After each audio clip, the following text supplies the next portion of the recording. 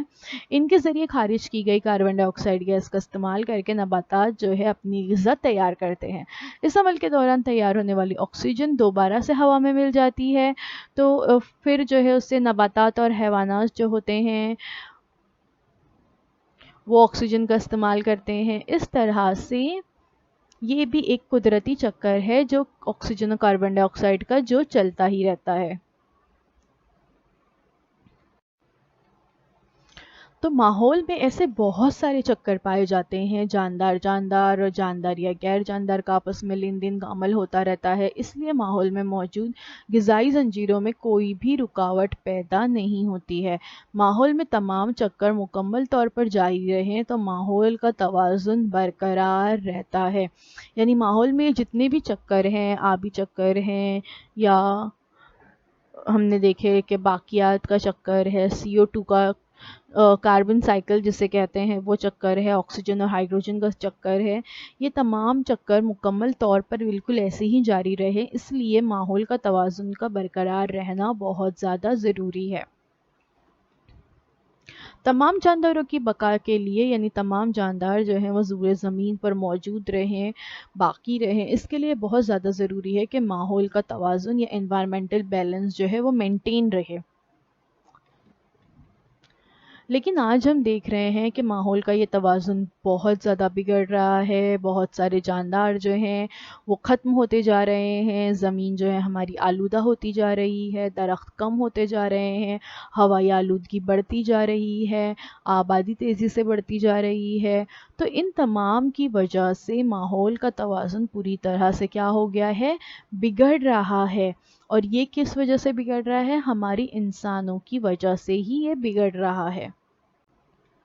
تو ہمارا جو ماحول ہے وہ ہماری ذمہ داری ہے۔ اگر ہم چاہتے ہیں کہ ہم ایک صاف ستھرا ماحول ملے، ماحول میں تمام قسم کے جاندار، چرند پرند، حیوانات، نباتات جو ہے ہمیں اپنے اطراف میں نظر آئے، تو اس کے لیے بہت زیادہ ضروری ہے کہ ہم خود اپنے ماحول کو صاف ستھرا رکھنے کی کوشش کریں۔ اپنے اطراف موجود جانداروں کی جو ہے حفاظت کرنے کی ذمہ داری بھی ہماری ہے۔ ہمارے اطراف موجود نباتات کی حفاظت کرنا، نئے پودے لگانا، یہ ذمہ داری بھی ہماری اپنی ہے۔ تو ہمارا جو انوائرمنٹ ہے یہ ہماری اپنی رسپانسبلٹی ہے، ہمارا ماحول ہماری اپنی ذمہ داری ہے۔ ہم نے کیا سیکھا؟ ہم نے دیکھے اس سے پہلے والا ویڈیو اور آج کی ویڈیو میں کہ زمین پر ان گنت قسم کے جاندار پائے جاتے ہیں، ماحول میں پائے جانے والے جاندار اور غیر جانداروں کا آپس میں تعلق ہوتا ہے۔ مختلف علاقوں میں مختلف حیوانات، نباتات اور خردبینی جاندار پائے جاتے ہیں۔ ماحول میں پائے جانے والا آبی چکر، فضا میں گیسوں کا چکر اور غذائی زنجیر کی وجہ سے ماحول کا توازن یا انوائرمنٹل بیلنس جو ہے وہ قائم رہتا ہے، مینٹین رہتا ہے، اور ان میں ہزاروں سالوں سے توازن قائم ہے۔ تو یہ جو ہمارے ماحول میں توازن ہے یہ کچھ آج کل کا نہیں ہے، بلکہ کئی ہزار سالوں سے ماحول کا یہ توازن بالکل اسی طرح سے قائم ہے۔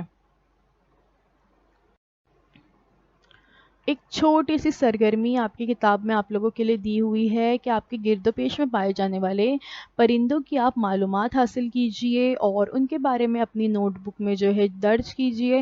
ہو سکے تو پرندوں کی اچھی اچھی تصویریں جمع کیجئے، اور ایک اور چھوٹی سی چیز آپ کر سکتے ہیں کہ ان پرندوں میں جو غذائی جال پایا جاتا ہے یا غذائی زنجیر پائی جاتی ہے وہ بھی آپ ان تصویروں کی مدد سے بنا سکتے ہیں۔ تو آج کے لیے بس اتنا ہی۔ Thank you so much for watching. امید ہے جو کچھ آج آپ کو بتایا گیا وہ آپ کو اچھی طرح سے سمجھ میں آیا ہوگا، اور ہمارے اس ویڈیو کو ایک بار دوبارہ سے ضرور دیکھیے تاکہ تمام پوائنٹس آپ کو اچھی طرح سے ذہن نشین ہو جائیں۔